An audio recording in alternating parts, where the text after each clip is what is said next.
రాష్ట్రంలో కూటమి ప్రభుత్వం వచ్చిన తర్వాత సంవత్సరం రోజులు గడుస్తుంది. అయితే కూటమి చేపట్టిన అభివృద్ధి పనులు ఇవన్నీ విషయాలు మాట్లాడేటప్పుడు కూటమి ఆర్థిక లావాదేవీలపైన ఏ పథకమైనా దాని మీద ఆధారపడటం.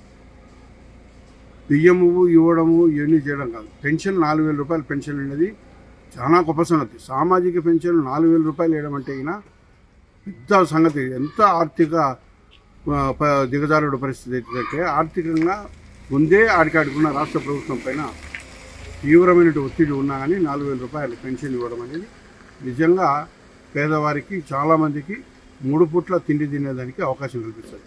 1. 2, పోలవరం ఆంధ్రప్రదేశ్ జీవనాడి. నిజమే, రాయలసీమకు పోలవరం నీరు రావాలంటే బానకచెర్ల వద్దకు వస్తేనే నీళ్లు రాయలసీమ నీళ్ళు అందుతాయి. బానకచెర్ల పైన ఉన్నటువంటి పోతిరెడ్డిపాడు, హెడ్ రెగ్యులేటరు, ముచ్చుమర్రి ఇవన్నిటికి నీళ్లు తీసుకొని పోయేదానికి అవకాశం ఏర్పడుతుంది. ముచ్చుమర్రి నుండి నీళ్లు తీసుకొని పోతే బానకచెర్ల నుండి నీళ్లు కిందికి వస్తే ముచ్చుమర్రి నీళ్లు ముచ్చుమర్రికి వెళ్ళిపోతే తతిమ, చిత్తూరు, నెల్లూరు, కడప, కర్నూలు జిల్లాలకు మంచి నీటి సదుపాయం ఏర్పడుతుంది. దానికి తోడు అనంతపురము, చిత్తూరు జిల్లాలకు పోవాలంటే ముచ్చుమర్రి నుండి తీసుకోవాలి.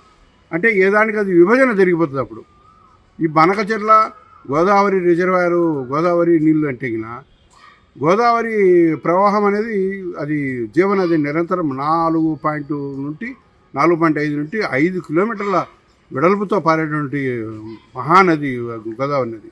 ఆ నదిలో నీరు రావడం అనేది ఎక్కువ కాలం వస్తుంది. ఎక్కువ కాలము ఎక్కువ నీరు సముద్రంలో కలిసిపోతుంది. ఆ సముద్రంలో కలిసిపోయే నీరులో 0.5% చాలు రాయలసీమలో నీళ్లు పార్తిగిన 200 నుండి 300 టీఎంసీలు నీళ్లు పార్తిగిన నిరంతరం ఒక కారు క్రాప్ వస్తుంది. ఒక కారు క్రాప్ వస్తే అంతలోపు కృష్ణానది ఎదుర్కొంటుంది. ఈ కృష్ణానదికి గోదావరి నదికి నీటికి మధ్యలో సమయము గడిచిపోయినప్పుడు ఆ సమయంలో ఆ నీరు ఈ సమయంలో ఈ నీరు వాడుకునేటువంటి సిస్టమ్ తీసుకుంటే మనకు రాయలసీమ ప్రాంతం నీటితో సస్యశ్యామలం ఉంటుంది. ఇకపోతే పవన్ కళ్యాణ్ పాత్ర అనేది పవన్ కళ్యాణ్ ఇమేజ్ వల్లనే రాయలసీమలో కానీ కోస్తా జిల్లాలో కానీ ఓట్లు వచ్చినాయి.